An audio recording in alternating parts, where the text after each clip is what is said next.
अस्सलामुअलैकुम। હું અફસાના। આજે આપણે ધોરણ 6માં પ્રકરણ 14 વિવિધતામાં એકતા વિશે કેટલીક અગત્યની માહિતી મેળવવા જઈ રહ્યા છીએ। વિવિધતામાં એકતા એટલે આપણને સાદી ભાષામાં આપણે સમજીએ તો આપણા દેશમાં વિવિધ અલગ અલગ ધર્મ અને અલગ અલગ જાતિ ધરાવતા લોકો રહે છે, તો પણ આપણે બધા સાથે ભેગા મળીને રહીએ છીએ તો આપણે તેને વિવિધતામાં એકતા તરીકે ઓળખી શકીએ છીએ। એટલે કે આપણા બધામાં સંપ જોવા મળે છે। તો તે જ વિશે આજે આપણે આગળ અભ્યાસ કરવા જઈ રહ્યા છીએ। તો ચાલો આપણે જોઈએ વિવિધતાની સમજ। તો ધર્મ, ભાષા, જાતિ અને આર્થિક અસમાનતા સાથે વિવિધતા ધરાવતો દેશ આપણો દેશ વિશ્વમાં અનોખી ઓળખ ધરાવે છે। ખોરાક, તહેવાર, રીતિ રિવાજ અને પોશાક તદુપરાંત સામાજિક જીવનમાં વિભિન્નતા જોવા મળે છે। આપણા દેશમાં એકતા અને સમાનતા માટે આપણે શું કરી શકીએ તે અંગે આપણે જોઈએ। અંડરલાઇન કરજો બધા કે ધર્મ, ભાષા, જાતિ, આર્થિક અસમાનતા સાથે વિવિધતા ધરાવતો આપણો દેશ વિશ્વમાં અનોખી ઓળખ ધરાવે છે। એટલે તમને બધાને ખબર છે કે આપણા દેશમાં બધા અલગ અલગ ધર્મ ધરાવે છે। તે ઉપરાંત આપણા ત્યાં જે ધર્મથી રિવાજ રાખતો હોય કે જે ધર્મથી જે સંબંધ ધરાવતો હોય તે પ્રમાણેનો તે ખોરાક હોય છે, તે પ્રમાણેના તેના કપડાં હોય છે અને તે જ રીતે તેના અલગ અલગ રીતિ રિવાજ પણ હોય છે। દાખલા તરીકે તમને આપણે વાત કરીએ કે હિન્દુ ધર્મ, તો હિન્દુ ધર્મના રિવાજની વાત કરીએ તો તેઓ લગ્નમાં તેઓ ફેરા ફરતા હોય છે અગ્નિની આગળ। તે જ રીતે ખ્રિસ્તી ધર્મની આપણે વાત કરીએ તો ખ્રિસ્તી ધર્મમાં તેઓ ચર્ચ આગળ જઈને તેઓ પોતાના લગ્ન કરતા હોય છે। તે રીતે અલગ અલગ ધર્મના લોકો અલગ અલગ કાર્ય કરે છે, અલગ અલગ તેમના રીતિ રિવાજ હોય છે। જે રીતે તમને તમારી સ્ક્રીન ઉપર તમે જોઈ શકો છો કે બધાએ અલગ અલગ પોશાક પહેર્યા છે અને તેઓ અલગ અલગ ધર્મથી સંબંધ ધરાવે છે। ચલો હવે આપણે આગળ જોઈએ। ભારતના લોકોમાં જેટલી વિવિધતા છે આવી જ વિવિધતાઓ દુનિયાના બીજા દેશોમાં ભાગ્યે જ હશે। વિવિધતાઓના કારણે જ ભારત એક ઉપખંડ બની ગયો છે। આપણા દેશમાં અંડરલાઇન કરજો, આપણા દેશમાં કાશ્મીરથી કન્યાકુમારી સુધી અને ગુજરાતથી અરુણાચલ પ્રદેશ સુધી દેશવાસીઓના રંગ, રૂપ, પોશાક, ધર્મ, ભાષા, ખાન પાન વગેરેમાં ભિન્નતા જોવા મળે છે। તમારી સ્ક્રીન ઉપર પણ તમને દેખાતું। આપણો દેશ વિવિધતા ધરાવતો દેશ છે કારણ કે આપણા દેશમાં વિવિધ લોકો અલગ અલગ જગ્યાએથી અલગ અલગ જાતિ, અલગ અલગ ધર્મ ધરાવતા લોકો આપણા દેશમાં વસે છે। તેથી આપણા ત્યાં અલગ અલગ સંસ્કૃતિ જોવા મળે છે અને આપણા ત્યાં અલગ અલગ સંસ્કૃતિના દર્શન થાય છે। આપણે કોઈ પણ ધર્મથી સંબંધ ધરાવતા હોઈએ પરંતુ આપણા દેશમાં જે પણ તહેવાર આવે છે તે બધા ભેગા મળીને સુખ અને શાંતિથી ઉજવીએ છીએ। તેથી ભારત વિવિધતા ધરાવતો એક દેશ છે અને આ વિવિધતાને કારણે જ તે એક ઉપખંડ બની ગયો છે। અંડરલાઇન કરજો બધા। આપણા દેશમાં કાશ્મીરથી કન્યાકુમારી સુધી અને ગુજરાત અરુણાચલ પ્રદેશ સુધી દેશવાસીઓના રંગ, રૂપ, પોશાક, ધર્મ, ભાષા, ખાનપાન વગેરેમાં ભિન્નતા જોવા મળે છે। એટલે જે લોકો જે જગ્યાએ વસવાટ કરે છે ત્યાંનો તેમનો અલગ જ પોશાક હોય છે, તેમની લોકલ ભાષા હોય છે, તેમનું લોકલ ખાવાનું હોય છે। તો તે જ રીતે હવે આજે આપણે આગળ જોઈશું ધર્મ। તમારી સ્ક્રીન ઉપર તમને દેખાતું હશે ધર્મ। એક મુસ્લિમ છે, હિન્દુ છે અને પારસી ધર્મના લોકો દેખાય છે તમને સ્ક્રીન ઉપર। તો ચાલો આપણે જોઈએ ધર્મ। અંડરલાઇન કરજો, જ્યાં અંડરલાઇન કરવાનું કહું ત્યાં। આપણા દેશમાં વિવિધ ધર્મમાં આસ્થા ધરાવતા લોકો રહે છે। અંડરલાઇન કરજો હિન્દુ, ઇસ્લામ, ખ્રિસ્તી, શીખ, બૌદ્ધ, જરદોસ્તી, પારસી અને યહૂદી ધર્મ પાળતા લોકો અહીં હળીમળીને રહે છે। ધર્મમાં વિભિન્નતા હોવા છતાં સૌ સમાન રીતે ધર્મનું આચરણ કરી શકે તેવા શુભ આશ્રય માટે આપણા દેશમાં બધા જ ધર્મોને સરખું મહત્ત્વ આપવામાં આવે છે। અંડરલાઇન કરી તમને એક એક વાક્યના પ્રશ્નમાં પૂછે કે આપણા દેશમાં કયા ધર્મો પાળતા લોકો વસે છે તો શું આવશે? હિન્દુ, ઇસ્લામ, ખ્રિસ્તી, શીખ, બૌદ્ધ, પારસી અને યહૂદી આ ધર્મો પાળતા લોકો આપણા દેશમાં એટલે ભારતમાં વસે છે અને તેઓ હળીમળીને રહે છે। તેમજ આપણા ત્યાં બધા ધર્મોને સરખું મહત્ત્વ આપવામાં આવે છે। એટલે કોઈ પણ રીતનો ભેદભાવ આપણા ત્યાં કરવામાં આવતો નથી। કોઈ પણ ધર્મથી સંબંધ રાખતા હોય તેમને પોતાનું ધર્મ પાળવાનો, તેના જે પણ રીતિ રિવાજ હોય તે કરવાનો અને સરખી રીતે દેશમાં સમાન રહેવાનો તેમને હક આપવામાં આવેલો છે. તો તે જ રીતે હવે આપણે જોઈશું ભાષા, કે આપણા દેશમાં કઈ કઈ ભાષા બોલતા લોકો દેશમાં વસે છે. તમારી સ્ક્રીન ઉપર તમને દેખાતું હશે, જો એક મેપ છે, નકશો છે અને તેની બાજુમાં ભાષાઓ લખેલી છે. એટલે આપણા દેશમાં કઈ કઈ ભાષા બોલતા અથવા લખતા, જે પણ ભાષા આપણા દેશમાં બોલાય છે તે ભાષા બોલતા લોકો આપણા દેશમાં રહે છે તે આપણે જોઈશું. ભાષા અંડરલાઇન કરજો. આપણા દેશમાં હિન્દી, અંગ્રેજી, ગુજરાતી, મરાઠી, પંજાબી, તમિલ, તેલુગુ, કન્નડ, મલયાલમ, ઉડિયા, કોંકણી વગેરે ભાષા બોલાય છે. ભાષામાં ભિન્નતા હોવા છતાં આપણા દેશમાં એકતા અને દેશની એકતાને જાળવી રાખવા આ વિવિધ ભાષાઓ મહત્ત્વ ધરાવે છે.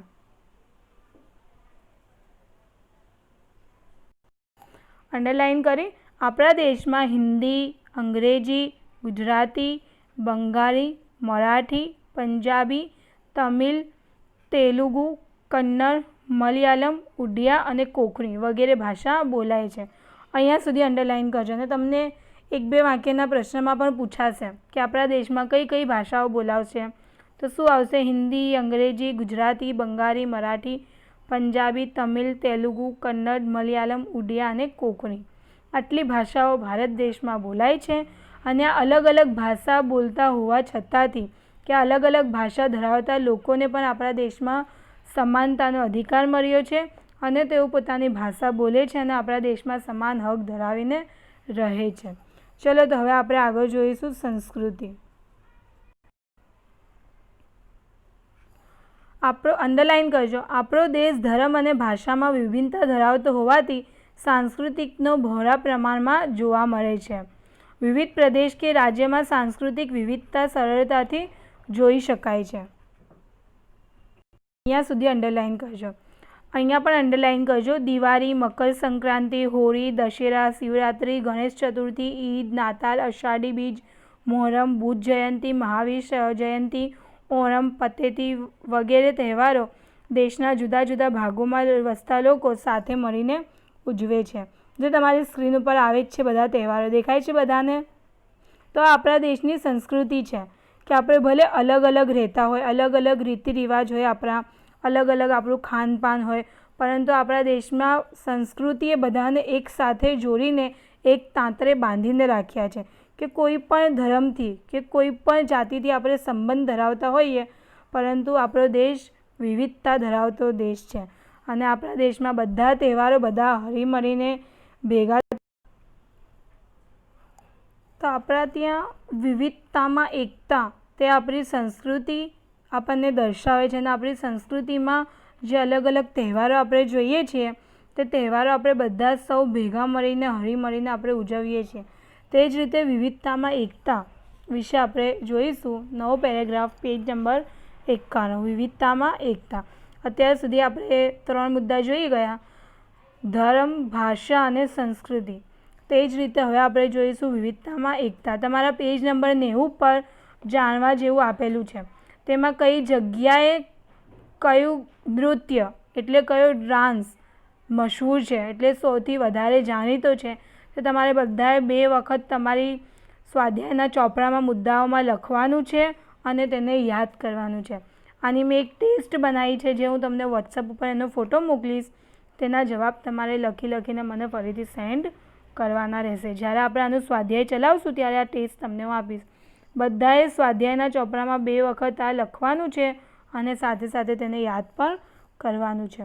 તો હવે આપણે જોઈએ વિવિધતામાં એકતા, પેજ નંબર 51 ઉપર. અંડરલાઇન કરજો. ભારતીય સંસ્કૃતિ વિશ્વની પ્રાચીનતમ સંસ્કૃતિઓમાંની એક છે. અહીંયા સુધી અંડરલાઇન કરજો.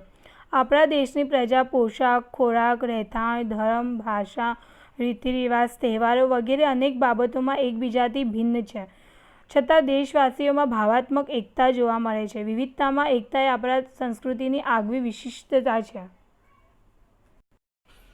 આપણે વિવિધતામાં એકતા ધરાવતો દેશ છે. એટલે કે આપણા દેશમાં ભલે બધાનો જાતિ અલગ છે, ધર્મ અલગ છે, રહેઠાણ અલગ છે, પરંતુ તહેવાર અલગ છે, તેઓના રિચ્યુઅલ્સ રીતિ રિવાજ અલગ છે, પરંતુ તેઓ ભેગા મળીને એકબીજાને સાથથી સાથ આપે છે, તેઓ એકબીજાને સહકાર આપે છે. તેથી જ ભારતમાં અલગ અલગ ધર્મ અને અલગ અલગ જાતિના લોકો વસતા હોવાથી તેઓને એક તાંત્રે બાંધીને રાખી છે તેમની સંસ્કૃતિએ, તેમની એકતાએ. તેથી ભારત વિવિધતામાં એકતા ધરાવતો દેશ છે. અંડરલાઇન કરજો, ભારતવાસીઓમાં ભાવાત્મક, દેશવાસીઓમાં ભાવાત્મક એકતા જોવા મળે છે. એટલે તેઓ ભાવ, લાગણીઓના ભાવ સાથે તેઓ જોડાયેલા છે. તેથી આપણે તેને ભાવાત્મક એકતા તરીકે આપણે તેમને ઓળખી શકીએ છીએ. અને આપણા દેશની આગવી સંસ્કૃતિ વિવિધતામાં એકતા, એ જ આપણી સંસ્કૃતિની આગવી વિશિષ્ટતા છે. સૌથી વધારે વિશિષ્ટ બાબત આપણે કોઈ કહી શકીએ તો તે આપણી વિવિધતામાં એકતા, કે આપણે અલગ અલગ ધર્મના હોવા છતાં આપણે એકતા રાખીએ છીએ, એકબીજા સાથે આપણે લાગણીનો સંબંધ દર્શાવીએ છીએ. તેથી આપણને વિવિધતામાં એકતા તરીકે આપણે ઓળખીએ છીએ. તો ચાલો હવે આપણે આગળ જોઈએ. જો જુદા જુદા, અંડરલાઇન કરજો, જુદા જુદા ધર્મો, ભાષાઓ તથા જાતિઓના લોકો પોતાના રાષ્ટ્ર પ્રેમ માટે સન્માન, દેશ માટે ત્યાગની ભાવના તથા તદાત્મ્યની લાગણીઓ એક સમાન ભાવે અનુભવે તેને રાષ્ટ્રીય એકતા કહે છે. તમને એક વાક્યના પ્રશ્નમાં પૂછે કે રાષ્ટ્રીય એકતા એટલે શું, તો જુદી જુદી ધર્મ, જુદી જુદી ભાષાઓ તથા જાતિઓના લોકો પોતાના રાષ્ટ્ર પ્રેમ માટે સન્માન અને દેશ માટે ત્યાગની ભાવના તથા લાગણીઓ એક સમાન ભાવે અનુભવે તેને રાષ્ટ્રીય એકતા તરીકે ઓળખાય છે. શાને રાષ્ટ્રીય એકતા તરીકે ઓળખાય છે? તો જુદા જુદા ધર્મો, ભાષાઓ તથા જાતિના લોકો પોતાના રાષ્ટ્ર પ્રેમ માટે સન્માન અને દેશ માટે ત્યાગની ભાવના અને લાગણીઓ સમાન ભાવે અનુભવે તેને રાષ્ટ્રીય એકતા તરીકે ઓળખીએ છીએ, અથવા તેને રાષ્ટ્રીય એકતા કહેવાય છે. રાષ્ટ્રીય એકતાથી, અંડરલાઇન કરજો, રાષ્ટ્રીય એકતાથી રાષ્ટ્રનો આર્થિક, સામાજિક, ઔદ્યોગિક વગેરે ક્ષેત્રમાં વિકાસ થાય છે. એક એક વાક્યમાં તમને પૂછાશે કે રાષ્ટ્રીય એકતાથી કયા ક્ષેત્રોમાં વિકાસ થાય છે, તો આર્થિક, સામાજિક અને ઔદ્યોગિક ક્ષેત્રમાં. તો કોનો રાષ્ટ્ર આર્થિક, સામાજિક અને ઔદ્યોગિક? તો રાષ્ટ્રનો આર્થિક, સામાજિક અને ઔદ્યોગિક ક્ષેત્રમાં વિકાસ થાય છે. કઈ એકતાથી? તો કે રાષ્ટ્રીય એકતાથી. વિવિધ, અંડરલાઇન કરજો અહીંયા સુધી, હવે ના કરતા. વિવિધતાઓ વચ્ચે પણ લોકો શાંતિ, સલામતી અને સમૃદ્ધિ પ્રાપ્ત કરે છે. અંડરલાઇન કરજો. તેથી જ ડૉક્ટર રાધાકૃષ્ણએ કહ્યું છે, જો તમને ખબર છે કે આપણે શિક્ષણ જગતમાં પ્રખ્યાત ડૉક્ટર સર્વપલ્લી રાધાકૃષ્ણ, તેમણે શું કહ્યું છે તે આપણે જોઈએ. તમારી સ્ક્રીન ઉપર દેખાય છે તમને, આ ડૉક્ટર સર્વપલ્લી રાધાકૃષ્ણ છે. તેમણે શું કહ્યું છે? જો આપણે એક, અંડરલાઇન કરજો, જો આપણે એક રાષ્ટ્રના રૂપમાં જીવિત રહેવું હશે તો આપણે સૌએ રાષ્ટ્રીય એકતાની આવશ્યકતા સ્વીકારવી જ પડશે. આઝાદીની લડતમાં દેશવાસીઓ રાષ્ટ્રપ્રેમ અને સમર્પણની ભાવના થકી રાષ્ટ્રીય એકતાના દર્શન કરાવ્યા હતા. વિવિધતામાં એકતા એ આપણા દેશની આગવી વિવિધ જાતિઓ, ધર્મો, રીતિરિવાજ, સંસ્કૃતિઓ, ભાષા, લિપિ વગેરેનો સમન્વય ભારતમાં થયો છે. ભારત વૈવિધ્યતા ધરાવતો દેશ હોવાથી ભાતીગળ સંસ્કૃતિનું સર્જન કરી શક્યો છે. અંડરલાઇન કરજો, ભારતે વાસુદેવ કુટુંબકમ છે એની ભાવનાને વિશ્વમાં સાકાર કરી છે. એટલે કે સમગ્ર વિશ્વ એક કુટુંબ સમાન. ભારતે, બસ હવે અંડરલાઇન ના કરતા, ભારતે ધાર્મિક સહિષ્ણુતા અને સર્વધર્મને સંભાવનાનો પ્રસાર વિશ્વમાં કર્યો છે. ભારત બિનસાંપ્રદાયિક દેશ છે. વિવિધતામાં એકતા એ ભારતીય સંસ્કૃતિનું મહત્વપૂર્ણ લક્ષણ છે. આપણા દેશમાં ધર્મો, સંપ્રદાયો, ભાષાઓ, જ્ઞાતિઓ અને ઉત્સવોનું સંમિશ્રણ જોવા મળે છે. ભારતના લોકો સહઅસ્તિત્વની ભાવનાથી પોતાનું જીવન જીવે છે. ભારતીય પ્રજાએ આપણી વિવિધતાનું સંવર્ધન અને જતન કર્યું છે, જે અદ્વિતીય છે. અદ્વિતીય એટલે કે બીજે ક્યાંય જોવા મળતું નથી. તો આમ આપણે વિવિધ અલગ અલગ સંસ્કૃતિ ધરાવતા હોવા છતાં આપણી સંસ્કૃતિમાં વિવિધતા જોવા મળે છે. આપણા ત્યાંના લોકો બધા હળીમળીને રહે છે. તો એકબીજાના ધર્મને, તેઓ એકબીજાના તહેવારને તેઓ એટલું જ સન્માન આપે છે અને તેઓ તેમની લાગણીઓનો ખુલ્લા દિલથી તેમને આવકાર આપે છે. અને તેથી જ ભારતે વાસુદેવ કુટુંબકમ એટલે સમગ્ર વિશ્વ એક કુટુંબ સમાન છે. ભલે તેઓનો ધર્મ અલગ છે, તેઓના રીતિ રિવાજ અલગ છે, તેઓની તહેવાર અલગ છે, તેઓની લાગણીઓ અલગ છે, ભલે બધાનું બધું અલગ છે, પરંતુ તેઓ બધાને ખુલ્લા મનથી આવકારો આપે છે અને તેમનું સન્માન કરે છે. તેથી ભારતની જે સંસ્કૃતિ છે તે વિવિધ ભાતીગળ સંસ્કૃતિમાં તેનો સમાવેશ થાય છે અને તેથી જ ભારત વિવિધતામાં એકતા તરીકે ઓળખવામાં આવે છે. અને હવે આપણે જોઈશું વિવિધતા અને સમાનતાના પ્રયાસો, કે આપણા દેશમાં વિવિધતા અને તે વિવિધ જાતિઓ ધરાવતા, વિવિધ ધર્મો ધરાવતા લોકોને સમાન કઈ રીતે રાખી શકીએ અને તેમને સમાનતાનો પ્રયાસ કે તેમને સમાનતાનો હક આપવા માટે કેટલાક પ્રયત્નો આપણે કરી શકીએ તે આપણે જોઈએ. આપણા દેશમાં અનેક પ્રકાર, અંડરલાઇન કરજો, આપણા દેશમાં અનેક પ્રકારની વિવિધતા જોવા મળે છે અહીંયા સુધી. આ કારણે ક્યારેક વિવિધતાને લીધે ભેદભાવ જોવા મળે છે. દેશમાં અમીર, ગરીબ, છોકરા, છોકરી, સાક્ષર, નિરક્ષર, શહેરી, ગ્રામીણ અને જ્ઞાતિ આધારિત ભેદભાવ જોવા મળે છે. અહીંયા સુધી અંડરલાઇન કરજો, અંડરલાઇન કરો. અમીર, ગરીબ, છોકરા, છોકરી, સાક્ષર, નિરક્ષર, ગ્રામીણ અને જ્ઞાતિ આધારિત ભેદભાવ જોવા મળે છે. જો એક એક વાક્યના પ્રશ્નમાં પૂછાય કે આપણા ત્યાં કેવા ભેદભાવો જોવા મળે છે, તો આપણા દેશમાં અમીર, ગરીબ, છોકરા, છોકરી, સાક્ષર, નિરક્ષર, શહેરી, ગ્રામીણ અને જ્ઞાતિ આધારિત ભેદભાવ જોવા મળે છે. તેમજ અંડરલાઇન કરજો, પ્રારંભિક સમાજ રચનામાં વ્યવસાય આધારિત વર્ણ વ્યવસ્થા હતી અને કેટલાક સમુદાયો આ કારણે આર્થિક સામાજિક રીતે પછાત રહી જવા પામ્યા હતા. જો સમાજ રચનામાં વ્યવસાય આધારિત વર્ણ વ્યવસ્થા, વર્ણ વ્યવસ્થા એટલે કે જેવો જેમનો વ્યવસાય તે રીતની તેમની વ્યવસ્થા હતી, કે જેવો કોઈ શિક્ષક છે તો તે ઉચ્ચ જ્ઞાતિમાં ગણાય, જેવી રીતે કોઈ પંડિત છે તો તેઓ પણ ઉચ્ચ જ્ઞાતિમાં ગણાય. તો આ રીતે જે વર્ણ વ્યવસ્થા હતી સમાજમાં, તેના લીધે કેટલાક સમુદાયો એટલે કેટલાક લોકો આર્થિક અને સામાજિક રીતે પછાત રહી ગયા હતા, એટલે પૈસા ટકાથી તેઓ પછાત રહી ગયા હતા અને આના કારણે જ્ઞાતિ ભેદભાવ ઉદ્ભવ્યા હતા. અંડરલાઇન કરશો અહીંયા પર કે આના કારણે જ્ઞાતિ આધારિત ભેદભાવો ઉદ્ભવ્યા હતા. તમને એક બે વાક્યમાં પૂછાય કે જ્ઞાતિ આધારિત ભેદભાવો કઈ રીતે ઊભા થયા હતા, તો શું આવશે કે પ્રારંભિક સમાજ રચનામાં વ્યવસાયિક આધારિત વર્ણ વ્યવસ્થા હતી. કેટલાક સમુદાયો આ કારણે આર્થિક અને સામાજિક રીતે પછાત રહી ગયા હતા, જેથી જ્ઞાતિ આધારિત ભેદભાવ ઊભા થયા હતા અથવા ઉદ્ભવ્યા હતા. શું આવશે? આ રીતે આવશે. ચલો તો હવે આપણે આગળ જોઈએ.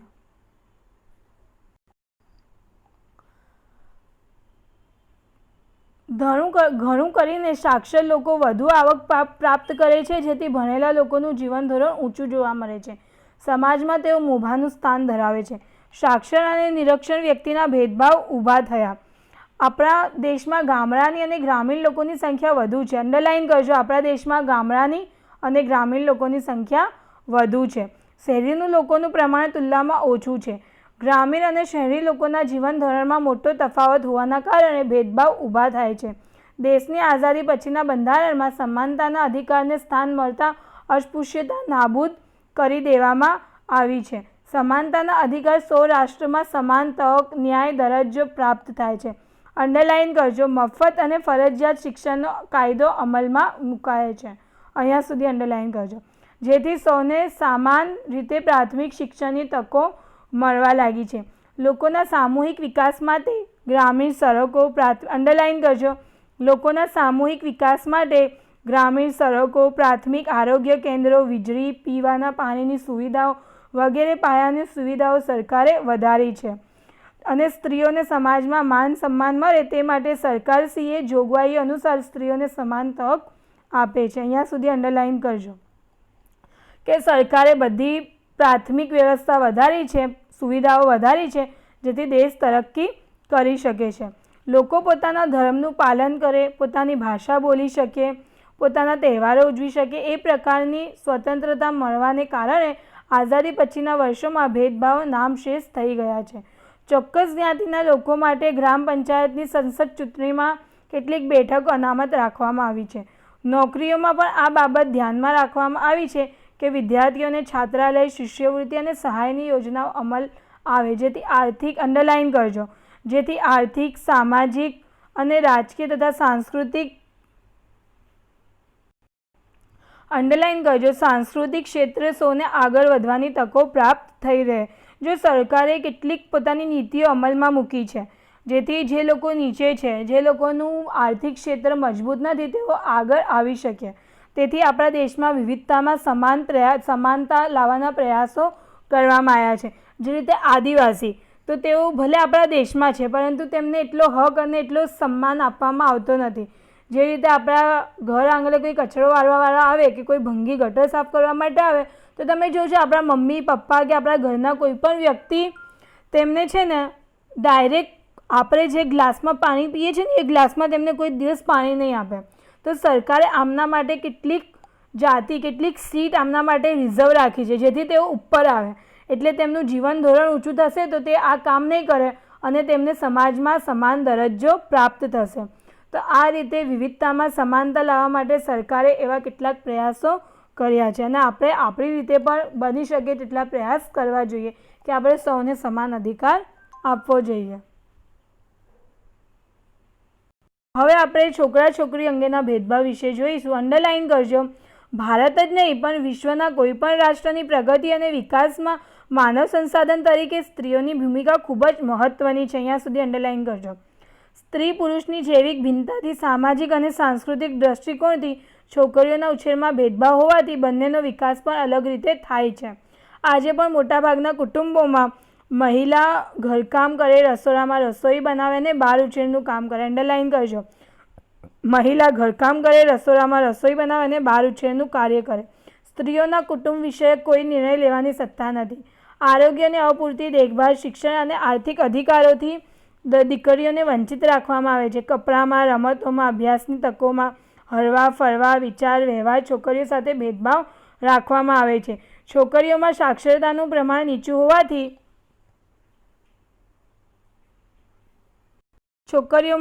અંડરલાઇન કરજો નીચું હોવાથી બાળ લગ્ન, દહેજ પ્રથા, પડદા પ્રથા તથા અન્ય કુરિવાજોનો ભોગ બને છે.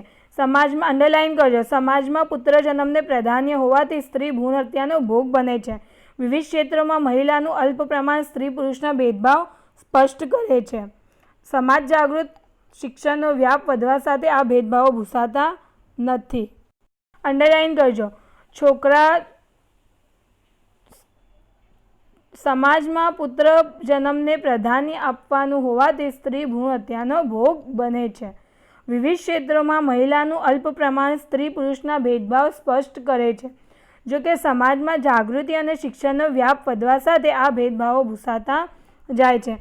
તમને ખબર છે કે આપણો દેશ પુરુષ પ્રાધાન્ય દેશ છે, કે એટલે કે આપણા દેશમાં પુરુષોને એટલે છોકરાઓને વધુ મહત્ત્વ આપવામાં આવે છે અને સ્ત્રીઓને એટલું મહત્ત્વ આપવામાં આવતું નથી. પરંતુ જેમ જેમ સમય જાય છે તેમ તેમ આ રિવાજ ઓછા થતા જાય છે. તમે જોયું હશે અત્યારે સ્ત્રી એટલે છોકરી, પુરુષ એટલે છોકરા સમોવડી બની છે.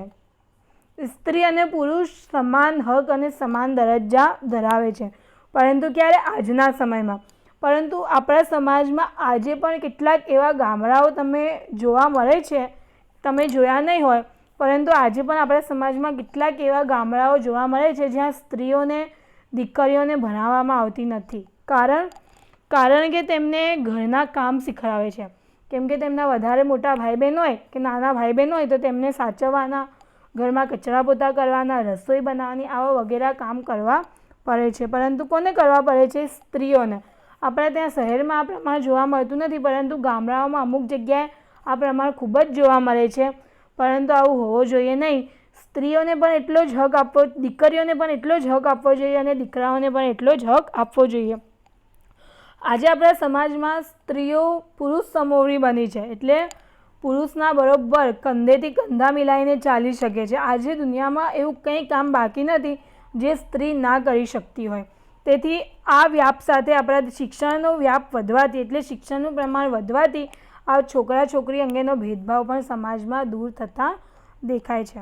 આ સાથે આપણો પાઠ પૂરો થાય છે અને જે મેં અંડરલાઇન કરાયેલી છે તે અંડરલાઇન કરેલા મુદ્દાઓ તમારે તમારી સ્વાધ્યાયની નોટમાં લખવાના છે.